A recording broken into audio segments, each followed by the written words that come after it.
Greetings Netrunners and welcome to the next part of our look at the 3 Mars Datapacks. Today we're looking at the corp cards, and without further ado let's start with Icebreaker.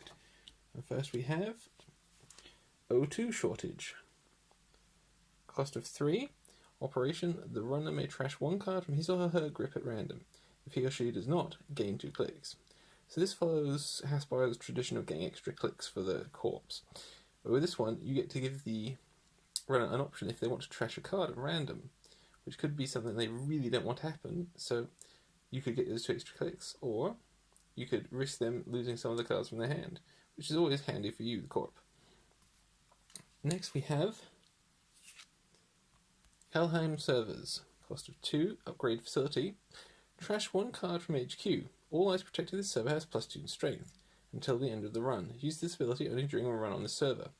Now this is a fantastic defense, and I would want to add it to decks, not just Icebreaker decks, lots of other corp decks, because just for trashing a card from your HQ, suddenly all your eyes gets +2 strength. It becomes that much harder for the runner to get through, and that is just fantastic.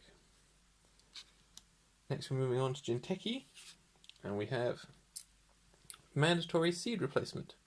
Agenda cost, res cost of 4, 2 agenda points. Agenda security: when you score mandatory seed replacement, rearrange any number of ice protecting all servers.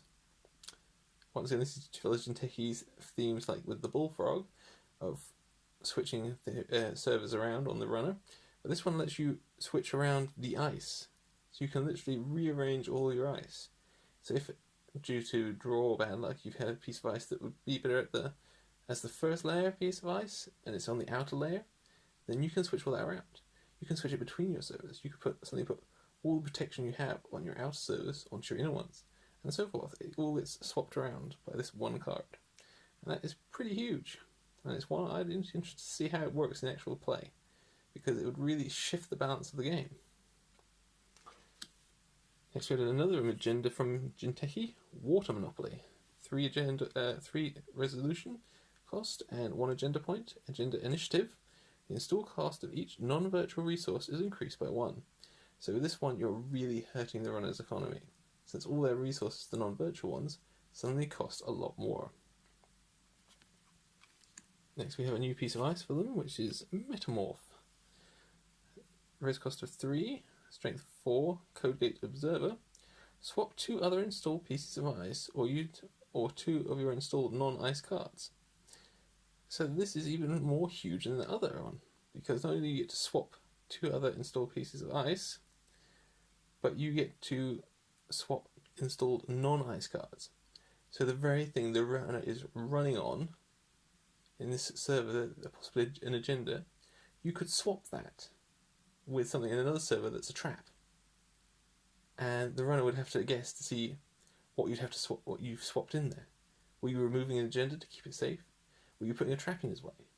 So this is a fairly funny and extremely attractive card to use for me, and I'm going to be definitely putting it into my spiky Jinteki deck, just to see the look on the runner's face when I take away the thing that they were running on, and instead put in an entirely different card. This could be a trap, it could be anything. Next we move on to NBN, and we have Data Loop. When the runner encounters Data Loop, he or she must add 2 cards from his or her grip to the top of the stack. It has subroutine end the run if the runner is tagged, and then end the run. It's a res cost 7, ice barrier, strength 4.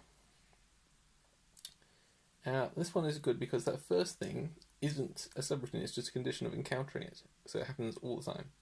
When the runner encounters it, he or she must add 2 cards from his or her grip to the top of the stack, so it's cutting the amount of things the runner has in their hand, cutting their life, which means it's that much easier to take them out. And it has 2 in the run subroutines, especially if they're tagged. So it's definitely an interesting one to have, because just removing those 2 cards from the grip would be good. Next we have Biased Reporting. Cost of 2, operation. Choose resource, hardware, or program. The runner may trash any of his or her installed cards of that type and gain 1 credit for each card trashed. And then you gain 2 credits for each installed card of the chosen type. So first the runner gets the choice to trash any of them to try and gain some credits, and then for each one that isn't trashed, you gain 2 credits. So this is a really good way to try and make the runner, if he doesn't want you to have a good amount of economy, to really force them to trash a lot of stuff. They'll get credits for it, but not as much as you will. Next we have Whale Incorporation, and we have Open Forum. Cost of 1 asset. After your mandatory draw, reveal the top card of R&D and add it to HQ. Add 1 card from HQ to the top of R&D. So after you've drawn each turn, you get to reveal the top card of R&D and then add it to HQ. And then you add 1 card from HQ to the top of R&D. Now this allows you to... This may accidentally reveal an agenda, but then you could put that card right back in again. So the runner won't be sure where it is, and it could help you to draw cards faster, getting you the cards you need. Next we have a new piece of ice, Tithonium. Res cost of 9, always high like Whalen likes it. Ice Barrier Destroyer, strength of 5, and has you may forfeit an agenda to res Tithonium instead of paying its res cost, which with its 9 is fairly good to do that. Tithonium cannot host cards and has trash 1 program, trash 1 program, trash 1 resource, and end the run. So this is extremely painful for the runner to encounter. Having to trash 2 programs, possibly the Icebreakers they need for the rest of this run, and then having to trash resource and ending the run as well. This is an extremely painful one for them to encounter. And to be able to res it for just the cost of sacrificing an agenda is actually quite a bargain, considering if you're ahead in agendas, then doing that may be the thing that lets you kick the runner out of the game.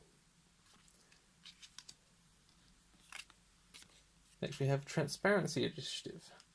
Cost of 0, operation, turn an agenda face up and install Transparency Initiative on that agenda as a hosted condition counter with the text, host agenda gains public. Whenever you advance host agenda, gain 1 credit. So as you're paying 1 to advance an agenda, you're gaining that credit back, meaning you're effectively advancing for a cost of 0 other than a click. But at the same time, you better have some good ice in the way, otherwise the runner will head straight for it. And finally, neutral cards, we have Rover Algorithm. Cost of 2, operation. Install Rover algorithm on a res piece of ice as a hosted condition counter with the text, host ice has +1 strength for each power counter on Rover algorithm.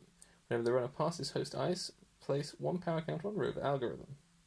So this is a good one to play during the start of the game. Put it on the first piece of ice in your most important server HQ or R&D, and then whenever the runner runs past it, they get past that piece of ice. It's probably not a strong piece of ice.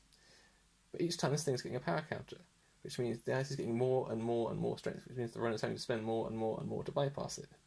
So it's just a great way to try and ruin their economy and make your security more effective. Right, that's all for this time, Netrunners. Remember to like and subscribe, and we'll see you next time.